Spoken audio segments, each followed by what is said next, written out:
নমস্কার বন্ধুরা, সাথী কিচেনের আবারও এক নতুন রেসিপিতে আপনাদের সবাইকে স্বাগত জানাই।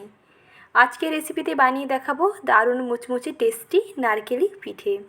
অসম্ভব সুস্বাদু এই নারকেলি ভাজা পিঠেগুলো আপনারা একবার বানিয়ে মাসেরও বেশি সংরক্ষণ করে রাখতে পারবেন। একটি কন্টেনারে ভরে রেখে দেবেন, দেখবেন 1 মাস পর্যন্ত একই রকম মুচমুচে এবং একই রকম সুস্বাদু থাকবে। তাহলে আসুন আজকে সহজ রেসিপিটি দেখে নিন। মুচমুচে টেস্টি এই নারকেলি পিঠেগুলো তৈরি করতে প্রথমেই লাগবে নারকেল। নারকেলের পেছনের কালো অংশগুলো কেটে বাদ দিয়ে তারপরে নারকেলগুলোকে এরকম ছোটো ছোটো টুকরো করে কেটে একটি মিক্সার গ্রাইন্ডারে নিয়ে নিয়েছি। আর এখানে জল ছাড়া নারকেলগুলোকে একটু পেস্ট করে নেবেন।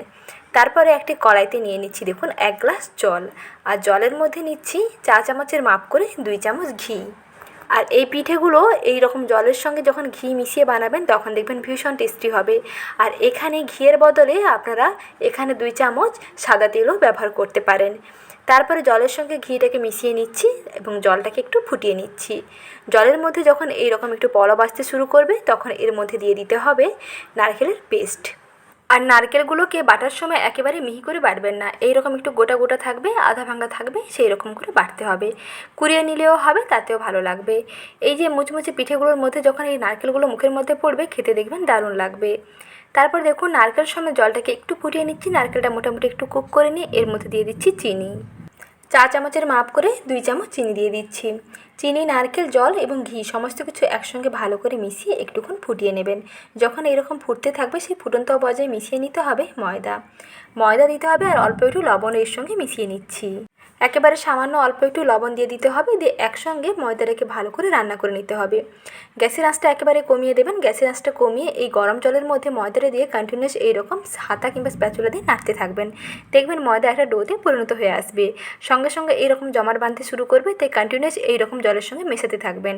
আর ময়দার এই ডোটা যখন মোটামুটি একটু এরকম হয়ে আসবে তখন একটি ঢাকনা দিয়ে ঢেকে 5 মিনিটের জন্য স্ট্যান্ডিং টাইমে রেখে দেবেন। দেখবেন ময়দাটা খুব সুন্দর কুক হয়ে যাবে। অবশ্যই গ্যাসের আঁচটা বন্ধ করে দিয়ে, গ্যাসের আঁচটা এই পর্যায়ে বন্ধ করে দিচ্ছি। তারপরে 5 মিনিটের জন্য ঢাকনা দিয়ে ঢেকে রেখে দিচ্ছি। ময়দা ডোটা দেখবেন বেশ নরম হবে আর বেশ সফট হবে। পিঠেগুলো আরও বেশি মুচমুচে এবং আরও বেশি টেস্টি হবে। 5 মিনিট পরে একটা থালার মধ্যে নামিয়ে নিচ্ছি এবং হাতের মধ্যে করে ঘি মাখিয়ে নিয়ে ময়দার এই খামিটাকে ঠেসে ঠেসে করে মেখে নিচ্ছি। বেশ ঠেসে ঠেসে করে মেখে নিতে হবে, একেবারে মসৃণ একটা ডো তৈরি করতে হবে। কিছুক্ষণ মেখে নেওয়ার পরে দেখবেন বেশ সফট একটা ডো তৈরি হয়ে যাবে। আর কোনো রকম এখানে তেল দেওয়ার প্রয়োজন নেই আর জল দেওয়ারও প্রয়োজন নেই।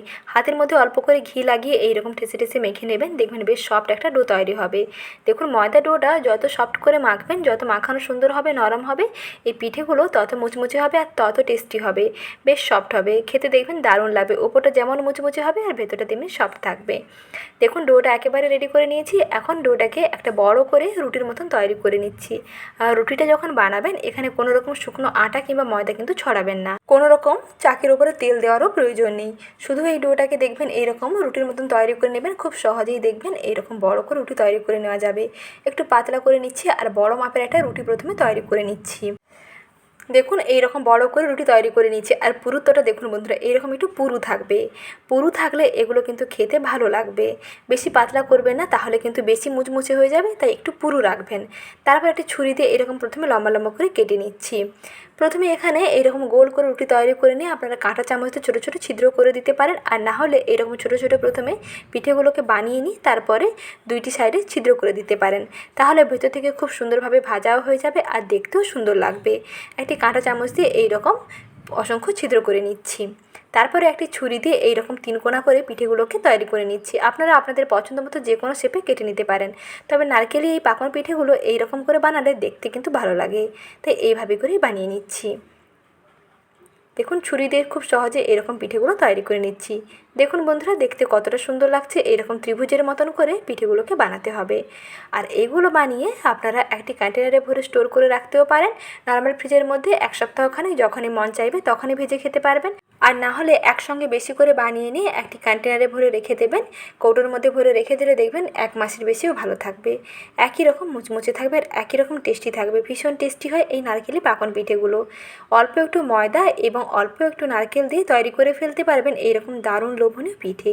একবার না বানিয়ে খেলে কিন্তু ভীষণ আফসোস করবেন। তাই বাড়িতে অবশ্যই একবার হলেও বানিয়ে দেখুন। আর যেইভাবে আমি বানাচ্ছি এইভাবে বানিয়ে দেখুন, টেস্টি হবে। তারপরে দেখুন কড়াইতে সাদা তেল গরম করতে বসিয়ে দিলাম। তেলের মধ্যে পিঠেগুলোকে আলোকে দিয়ে একটু লালচে করে ভেজে নিচ্ছি। প্রথমে একটা সাইড হওয়া পর্যন্ত অপেক্ষা করবেন, একটা সাইড যখন হয়ে যাবে তখন অপর সাইডটাকে উল্টাবেন। আর যখন ভাজবেন তখন গ্যাসের আঁচটা একেবারে কমিয়ে মাঝারি থেকে কম আঁচের মধ্যে রেখে একটুক্ষণ সময় নিয়ে ভাজবেন। যদি গ্যাসের আঁচটা বাড়িয়ে ভেজে নেন খুব তাড়াতাড়ি কিন্তু এগুলো কালার চলে আসবে, লাল হয়ে যাবে। তবে এগুলো কিন্তু ভেজে নেওয়ার পরে আবার নেতিয়ে যেতে পারে। তাই অনেক দিন পর্যন্ত একই রকম মুচমুচে রাখতে হলে এগুলোকে গ্যাসের আঁচ কমিয়ে লো ফ্লেমে একটু সময় নিয়ে ভাজতে হবে। তাহলে দেখবেন ভেজে নেওয়ার পরেও এগুলো দীর্ঘদিন পর্যন্ত একই রকম মুচমুচে থাকবে। ভীষণ টেস্টি হয়, এইভাবে একবার বানিয়ে দেখতে পারেন। একবার খেলে মন ভরে যাবে, মনে হবে বারবার খাই। তাই আর দেরি না করে ঝটপট তৈরি করে ফেলুন। আর আজকের এই সহজ এবং লোভনীয় রেসিপিটি ভালো লেগে থাকলে ভিডিওতে প্লিজ লাইক করবেন, সঙ্গে চ্যানেলটিকে সাবস্ক্রাইব করে নতুন বন্ধু হয়ে যুক্ত থাকবেন। ভালো থাকবেন, আবারও ফিরে আসছি নতুন রেসিপি নিয়ে। পরবর্তী রেসিপি দেখার আমন্ত্রণ রইল। ভালো থাকবেন, সুস্থ থাকবেন, ধন্যবাদ।